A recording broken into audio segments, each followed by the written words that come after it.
আসসালামু আলাইকুম। কাপড় শোকাতে আর ঝামেলা নয়, বাংলাদেশে কিন্তু আমরাই প্রথম আপনাদের জন্য নিয়ে চলে আসলাম ওয়াল ক্লথ ড্রাইং হ্যাঙ্গার। এটা খুব সুন্দর একটি প্রোডাক্ট, আর পুরাটাই কিন্তু স্টেনলেস স্টিল দিয়ে বানানো হয়েছে, যার কারণে হেভি লোড নিতে পারবে। প্রচুর পরিমাণে ভেজা কাপড়, শুকনা কাপড় রোদ্রে শুকাতে দিতে পারবেন।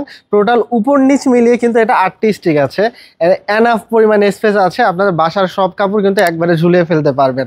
আর যারা হচ্ছে সাদা কাপড় রোদ্রে দিতে ভয় পান, সাদা কাপড় রোদ্রে দিলে লোহা জং দাগ লাগিয়ে ফেলে, তো তারা কিন্তু এই প্রোডাক্টটি অনায়াসে ব্যবহার করতে পারবেন। এটা স্টেনলেস স্টিল হওয়ার ফলে কিন্তু মরিচা ধরবে না, যার ফলে কিন্তু সাদা কাপড়ে দাগ লাগার কোনো প্রশ্নই আসে না। তো আপনারা কিন্তু এই প্রোডাক্টটি ব্যবহার করতে পারবেন। আর কুরিয়ারে নেওয়ার সময় কিন্তু এমন একটি প্যাকেজিংয়ে পেয়ে যাবেন, যার ফলে কিন্তু প্রোডাক্টের দাগ লাগা বা বাঁকা হয়ে যাওয়ার কোনো প্রবলেমই হবে না। এবার আসুন এই প্রোডাক্টটি কেন নেবেন। তো আপনারা একটা লাইভ এক্সাম্পল দেখতে পাচ্ছেন যে ছাদে যদি কাপড় রোদে শুকাতে দেন, হঠাৎ বৃষ্টি আসলে কিন্তু শুকনা কাপড়ে আবার ভিজিয়ে ফেলবেন। আর ঢাকা শহরের মধ্যে সবার কিন্তু ছাদ নাই, আবার ছাদ থাকলেও কেউ ব্যবহার করতে পারেন না। তো এমন একটি প্রোডাক্ট যদি আপনার রুমের মধ্যে অথবা গ্রিলের মধ্যে আপনি ইনস্টল করে নির্দ্বিধায় কাপড় শুকাতে পারেন, তো কেন এই প্রোডাক্টটি পারচেস করবেন না। তো আর দেরি না করে এখন স্ক্রিনে থাকা নাম্বার অথবা অর্ডার নাও বাটনে প্রেস করে আপনার অর্ডারটি কনফার্ম করে ফেলুন।